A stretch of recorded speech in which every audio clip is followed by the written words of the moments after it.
bad is that they're barefooted and they run, and you can't hear them run because they're barefooted. You don't hear the thumping as much as when you have shoes on. And when they run in the rice field, and the rice field is muddy, they seem like they can skim over that rice field. And when we walk over the rice field, we sink. You know, we get stuck in the rice field. And, well, anyway, one night when we went to knock on his door, and nobody answered, but two people ran out the back door, and when they did, the soldiers that they had posted at the back door as security shot at them, and then they shot one of them, but one ran away. And when he got away, I called in base camp and notified them that we wasn't moving from there, we was staying put because a VC had just ran off. And we killed one and one ran off, and I knew that he would call some support to come back and get back at us. So we stayed there, and I set up a defense to protect us. And no sooner I did that, we received small arm fire, machine gun fire, automatic fire, and a B-40 rocket that hit the pole of the house that we were standing in, and then injured three of us. And then one of my soldiers got hit in the chest with a small arms fire. And so we immediately called Medevac, and Medevac came down, flew, and they had to come below the fog, which was very difficult to find us in that situation because they couldn't see us, and they couldn't see the flares that we popped. So that they could see the flares and know where we was at because the fog was so thick.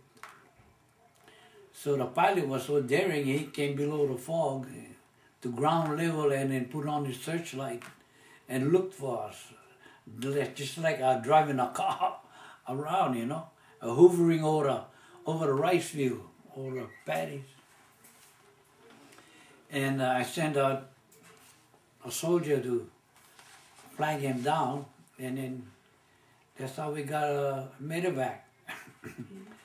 And they kept hovering over the rice paddy, and then we carried our wounded and myself, and they took us to the hospital.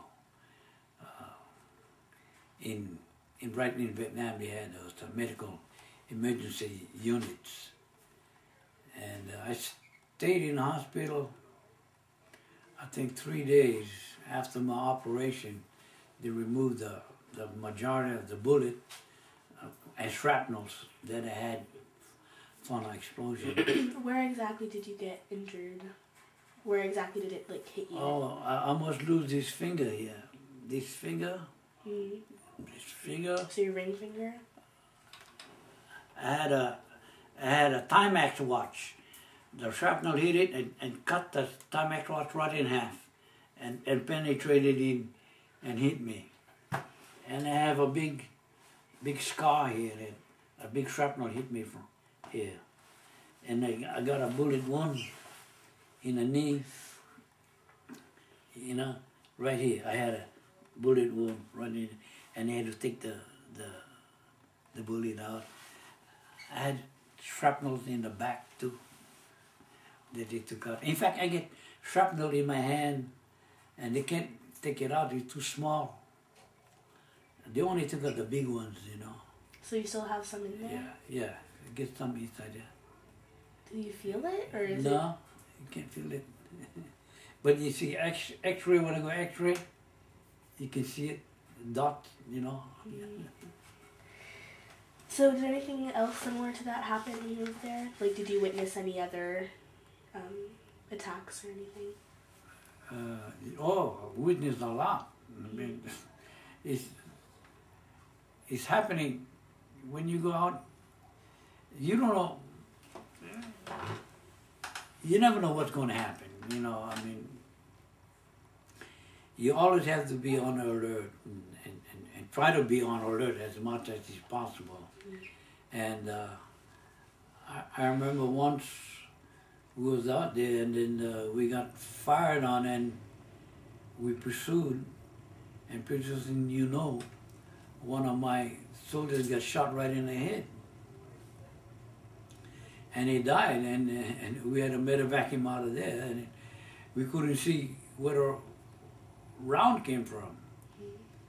And I was just right next, three of us standing together, and he got that bullet. It could have been me or the other guy, you know, but he got it. And so we called medevac, and they picked him up and took him back in. And there are other times where I had another soldier that got injured from an explosion. There's a lot of booby traps. And like what kind of booby traps?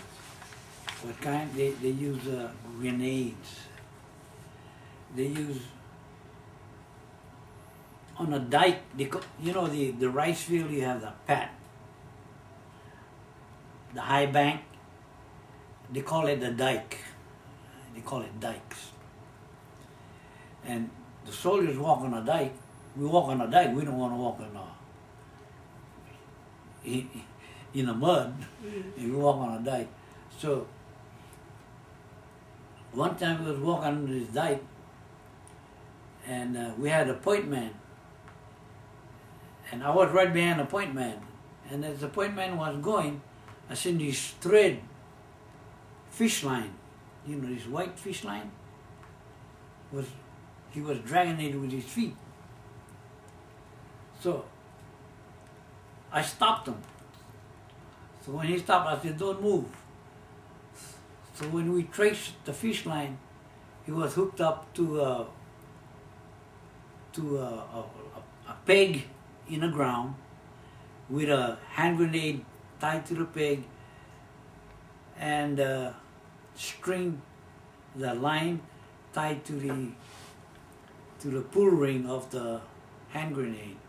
So if he would gone a little further, he would have pulled the pull ring out, and he wouldn't get it. The main body would get it. The rest of the group, me and the rest of the other guys in the back, would be injured. So what I did in that instance, we have these grenade launchers. So we went back, yards back, and I fired a grenade launcher in that area and exploded it. You can hear it, dual explosion, boom, boom, you know. So you know you got it. And so it kept on going. But those are the things you gotta look for. When you walking, you gotta look for booby trap, you know. There was a lot of booby traps in Vietnam. And we got by pretty good that day. But there was a time when, there was a time when that didn't work, because I sent my radio man in the back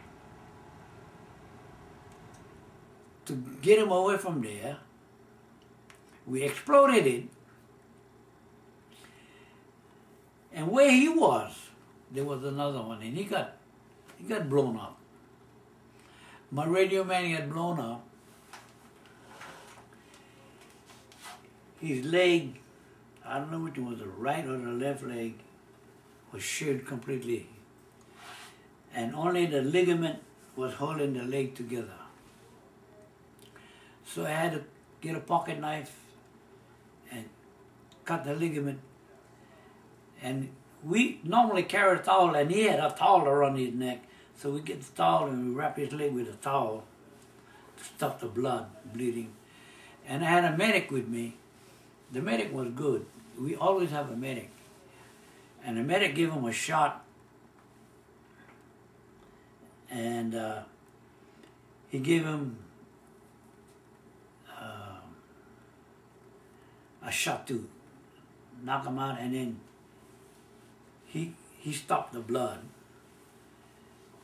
And we called medevac, and we put him on the medevac, and we gave him the leg to go along with him. And off he went. We never did see him. But 2 weeks later, when I got my injured, and I got back to Japan, I was sleeping in his bed, and since I became ambulatory, I can move around, they transferred me to another room. And when they did that, they brought in this new patient to my bed. And guess who that guy was?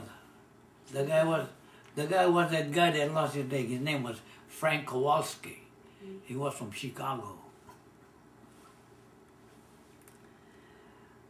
I went back and I woke him up. And we just hugged and cried and talked. And I stayed there, talked with him until I get shipped back to Hawaii. I think because I had to go home. My son was run over by a car. So the Red Cross called and said if I wanted to come home to Hawaii. I said, oh yeah, sure. So they put me on a plane, and they put you on a medevac plane, and they were sending a lot of patients to Hawaii too. They double deck. There's about 4 or 5 stretchers that they stack up. They have ways of stacking them. And then you lay down, and then the guy right above you like that. So it's 5 high, you know, and you gotta stay that way, and whatever you have, IV or whatever, is hanging there all the way to Hawaii. No, we didn't go all the way to Hawaii. We stopped in Philippines.